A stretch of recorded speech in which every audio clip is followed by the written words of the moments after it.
어제는 4월 5일 식목일이었습니다. 국토의 70% 가까운 산에 나무를 심고 살림을 가꾸자는 취지죠. 그래서 전국에서 나무 심기 행사가 열리기도 합니다. 하지만 한순간에 불꽃이 큰 산불로 이어지며 이런 노력을 물거품으로 만들기도 합니다. 지난 1994년부터 울산의 한 지역에서는 크고 작은 산불이 일어났습니다. 처음에는 등산객이 실수로 일으킨 불이었겠거니 했는데 횟수로 무려 10년 넘게 17년이나 90건이 넘는 산불이 일어났습니다. 축구장 114개 면적을 태웠습니다. 그런데도 범인은 좀처럼 잡히지 않았는데요. 방화수법을 바꿔가면서 계속 불을 질렀고 봉대산 불다람쥐라는 별명까지 붙었습니다. 결국 연쇄살인범 유영철과 탈옥수 신창원보다 더 많은 수억 원대 신고 보상금까지 걸렸습니다. 좀처럼 잡히지 않을 것 같던 범인은 드디어 17년 만에 처음 CCTV에 그 모습을 드러냈는데요. 정체는 인근 업체에서 근무하던 50대 회사원이었습니다. 그는 대체 왜 불을 질렀던 걸까요? 오늘 사건 X파일에서는 증거도 남기지 않고 17년이나 산불을 질러왔던 봉대산 불다람쥐 사건을 파헤쳐보겠습니다. 자, 어제 식목일이 76번째 식목일이었다고 하는데 아니, 변호사님. 식목일이 언제 공휴일이 아니에요? 이게 난 어제 저는 쉬는 날인 줄 알고. 네. 공휴일 안 된 지 꽤 오래됐죠. 그래요? 한 제가 2006년 외국에 나갔다 왔나? 그때부터거든요. 근데 이제 저희 어릴 때는 공휴일이었기 때문에 식목일 날 참 나무 한번 심어주고 죄송합니다. 나무 심고 하루 종일 쉬고 죄송하세요. 뭐 이런 느낌이 심어주고 쉬고 이런 느낌이었기 때문에 심어주고 쉬고. 네. 4월 5일 식목일, 5월 5일 어린이날 참 그게 없어져가지고 안타깝습니다. 5월 어린이날. 5월 5일은 괜찮지만 4월 5일은 그러니까. 안 노니까. 그러니까 4월 달이 빨간 날이 하나도 없어요. 네. 그래가지고 그래도 일단 5월은 5월 5일 하고 또 석탄일 이틀 또 중간에 이렇게 빨간 날이 있더라고요. 지금 그 얘기하는 게 아니잖아요. 네네. 지금. 예. 죄송합니다. 이 기자 나무 좀 심었어요. 이제 퇴근하고. 어제 죄송합니다. 어제 일하느냐고 퇴근 좀 늦게 했지 않습니까 저희가? 그래서 제가 했어야 되는데 기회가 되면 한번 주말에 한번 해보겠습니다. 알겠습니다. 자, 아무튼 오늘 PT 했던 지금 소개했던 그 사건 봉대산 불다람쥐. 불다람쥐. 그러니까 이게 어떻게 보면 불다람쥐 하면서 막 희화화하는 건데 이게 되게 심각한 거잖아요. 근데 이거. 사실 불다람쥐라는 거는 뭐 이 사건에만 붙은 게 아니고 이제 정체를 모를 이 원인 모를 이 산불들이 발생했을 때 무슨 산 불다람쥐 이런 이야기를 했다고 해요. 그런데 다른 데서 다른 지역에서 이런 이야기가 붙다가 이제 봉대산 지역에서 이런 산불이 자주 일어나니까 이거는 범인이 잡히기 전에 이런 별명을 붙였던 건데요. 처음 불이 일어난 게 1994년입니다. 유튜브 댓글 보니까 까만콩님이 우리 동네였는데라고 얘기를 하셨는데 이 지역입니다. 봉대산 지역이었는데 처음에는 이제 등산객이나 주민이 실수로 낸 불이라고 생각했어요. 근데 이게 뭐 겨울철이나 뭐 특정 지역, 특정 기간에 계속해서 거듭해서 이제 불이 계속 일어나니까 이게 범죄라고 이제 의심이 됐던 거죠. 그래서 이제 이런 명칭이 불다람쥐라는 별칭이 붙었는데 검거되기 전까지 17년 만에 검거가 됐는데 그 전까지 모두 96건이나 강화를 저질렀고 이때 태운 면적이 81.9 저 사람이군요. 지금. 네, 맞습니다. 저 사람인데 이 면적이 81.9헥타르라고 하는데 그러면은 81만 9천 제곱미터.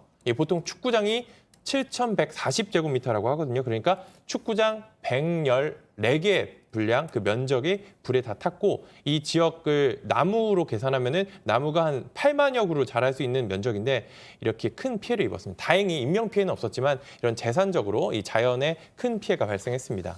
아니 뭘 어떻게 했길래 17년 동안 잡질 못했을까요? 그러니까 쉽게 말해서 숲풀과 들에 있는 이제 모든 것들을 다 태워서 싹 다 태워서 증거물을 감식할 수조차 없을 정도로 심하게 태웠다고 합니다. 그 당시 수법들을 보면 낙엽을 덮어서 이제 불이 번지는 시간을 늦췄습니다. 그렇게 해서 도망갈 시간을 벌었고요. 또 성냥을 끼운 이제 화장지를 던져서 그래서 불이 붙게 한다거나 여러 가지 방식으로 불을 지르고 도망가서 그래서 수년 동안 방화범은 찾지 못했고 좀 범행 수법은 어느 정도 추정이 됐지만 좀 실마리가 잡히지 않았던 사건입니다. 자, 이렇게 안 잡히니까 17년 동안 신고 포상금을 걸었는데 3억 원. 유영철보다 유영철도 이 정도 아니에요? 유영철 5천만 원이었습니다. 아, 그 6배예요? 예를 들어서 이제 유영철 연쇄살인범 유영철 그리고 탈주범 신창원 저 어릴 때 그 탈옥했던 그 신창원이 5천만 원이었고요. 사실 이게 이 지자체에서 포상금을 처음엔 3천만 원 했다가 1억으로 올렸다가 3억 원으로 계속 안 올렸습니다. 잡히니까. 왜 그러냐면은 이게 뭐 10년 넘게 이런 식으로 산불이 발생하고 그 피해 과 그거를 회복하는 데 돈이 꽤 들어가기 때문에 이 3억 원 정도면은 어느 정도 큰 돈이라고 그 피해에 비해서는 큰 돈이라고 보기 어렵기 때문에 이렇게 크게 올렸는데요. 이게 뭐 예전에 이제 유병헌 전 세무그룹 회장이나 이 용인 교수부부 피습 사건 때 5억 원이었고 그 다음 가는 기록인데요. 이렇게까지 현상금이라고 할 수 있는 이런 신고 포상금을 올리고 3억 원까지 올리고 이 산불 감시원을 그 당시에 이제 계약직으로 고용을 했는데 만약에 검거하면은 특별 채용해서 정규직 시켜주겠다 이런 식으로 좀 파격적인 이야. 포상을 걸기도 했습니다. 자, 그런데 앞서 잠깐 보셨던 그 CCTV. 그렇죠. 아하. 2011년입니다. 이 산기슭의 CCTV에 조개 포착이 된 거거든요. 이야. 주변을 서성거리는데 저 사람이 좀 이상하다라고 이걸 단서로 추적에 들어갔고요. CCTV 분석에서 지금 봤던 걸음걸이, 또 동선 요거를 파악해가지고 또 휴대전화 위치 추적이 가능합니다. 통신 기지국 추적을 해가지고 예. 결국은 이 남성 50대 김 씨를 체포를 했는데 놀라운 게 있습니다. 이 사람 인근의 대기업에 근무하는 회사원이었다라는 거예요. 그래서 진짜요? 동료들이 그 사람이 불다람쥐라고 깜짝 놀랐답니다. 이야. 누구도 예상하지 못했던 사람이 범인이었다. 세상에. 그것입니다. 아니, 그 승 의원님, 네네. 보통 이 방화광 이 사람은 지금 90몇 번을 했으니까 당연히 광이죠. 예. 방화광의 어떤 범죄 심리 이거 막 진짜 막 분석 많이 하지 않습니까? 사실 지금 있는 이 방화광, 방화를 가장 많이 했던 사람도 어떤 이야기를 하는가 하면 내가 불을 붙여서 연기가 이렇게 올라가는 모습을 보고 그 산불 진입을 위해서 헬기가 가는 그 소리를 들으면 내가 스트레스가 풀린다, 마음이 후련하다 이런 이야기를 하는데요.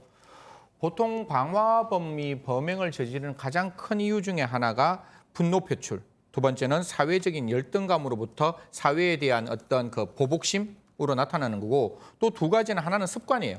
그러니까 쉽게 말해서 뭐 술을 먹었을 때 이건 뭐 술이 나쁜 건 아닌데 술을 먹었을 때 어떤 특정 행동을 하는 게 사람들한테 나타나는 경향이 있잖아요. 그래서 음주 후에 이러한 어떤 방화를 한다든가 또한 스트레스를 풀기 위해서 하는 여러 가지 어떤 모습들이 보여서 결국 저 모든 모습 뭐 욕구 충족이라든가 정신 이상이라든가 분노 표출 자체가 사실상 반복적인 범행이 발생될 수 있는 가능성이 열려 있는 범죄라고 말씀드리겠습니다. 자, 저 사람은 어떤 벌을 받았습니까? 뭐 불지른 거죠. 이게 산림보호법 또 산림자원 조성 관한 법률 위반, 산림법 위반인데 일부는 공소시효가 넘어간 게 있습니다. 그래서 이 산림보호법 위반 등등으로 징역 10년을 받았는데 이 법원 입장에서는 상당히 교활하다, 오랫동안 했다. 그런데 일부는 또 공소시효가 넘어갔기 때문에 그 부분 처벌할 수 없고요. 또 이 사람 검거하고 불을 끄고 이런 걸 하기 위해서 상당한 공적 자금들이 그렇죠. 투입이 됐어요. 이런 부분 자체 고려해서 정책 장애가 좀 있다고 해서 그거 고려해서 징역 10년이 됐고 2012년 2월 달에 대법원에서 확정이 됐습니다. 아, 정신적 장애요. 네. 자, 2012년 2월에 형이 10년으로 확정이 됐다 그러면은 뭐 이걸 다 만기 출소하게 되면은 내년에 나오는 거고 이미 나왔을 수도 있고요. 그렇죠. 가석방이라는 게 있기 때문에 나왔을 가능성도 있겠죠. 이야, 좀 걱정이 되는데. 그러니까 승 의원님 이 정도는 약간 그 습관이잖아요. 이건 약간 정신질환인 것이고. 예? 그 당시에 아마 지금은 이제 바뀌었는데 그 당시에는 심신미약, 특히 정신질환, 정신질병이 있어서 사물의 변별 능력과 의사결정 능력이 부족하면 형을 감경하여야 한다 이렇게 법이 만들어져 있어가지고 이 당시에는 아마 그런 법이 하여야 지금돼서 한다. 지금은 이제 그 법이 바뀌어가지고 할 수 있다라고 바뀌었을 거예요. 그렇기 때문에 지금 같은 경우에는 이러한 정신질병이 있다 할지라도 반드시 형을 감경해 주는 건 아닌데 그 당시에는 형이 감경되었고 지금 꼭 제가 말씀드리고 싶은 거는 재범의 위험성이 있는 사람들에 대해서는 좀 법무부가 적극적으로 출소 이후에도 이분들에 대한 사회 안정망, 이분들이 제대로 사회를 살아갈 수 있는 방법을 꼭 좀 마련해 줬으면 좋겠다. 이거는 이 사람이 재범을 막기 위한 정부의 노력이니까요. 분명히 아까 그전 말씀드리지만 습관성으로 또 가을에 혹시나 싶은 생각은 그러니까요. 우리가 지울 수가 없는 거잖아요. 그래서 예. 꼭 좀 잘 해주셨으면 좋겠다 이런 말씀 드리겠습니다. 자, 이 기자 그리고 또 뭐 이건 약간 격가지이긴 하지만 또 관심인 것이 앞서 그 3억 원 신고 포상금 이거 누구한테 줬나요? 혹시? 일단 검거의 결정적인 단서를 제공한 사람에게 준다고 했고 당시 이제 울산시에서 지급 기준을 명시했습니다. 이 법원에서 징역 7년 이상이 나오면 3억인 거고 이 징역 그 형량에 따라서 다른 차등적으로 이제 현상금을 걸었는데 일단 경찰이 잡았습니다. 근데 경찰 같은 경우에는 이 관련 규정상 이런 포상금의 지급 대상이 아닙니다. 아이고야. 뭐 경찰 자체로 뭐 특진을 시킨다거나 뭔가 고가를 보상해 줄 수는 있지만 이 지자체에서 주는 돈을 받을 수는 없는 상황인데 그 당시에 이제 제보를 하거나 이제 영상 경찰의 요청에 따라서 영상을 제공했던 이런 사람들이 보상금을 달라고 이제 요구를 했습니다. 그래서 이 당시에 이제 어떻게 해야 되는지 좀 고민을 하다가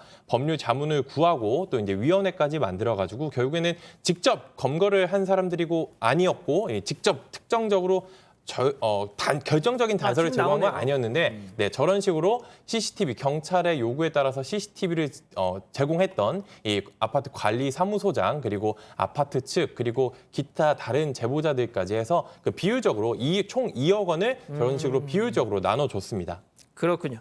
알겠습니다. 일단 뭐 범인은 17년 만에 잡았다지만 아니 타버리는 이 산 어떻게 합니까 이거 참 답답하네요. 알겠습니다. 이 정도.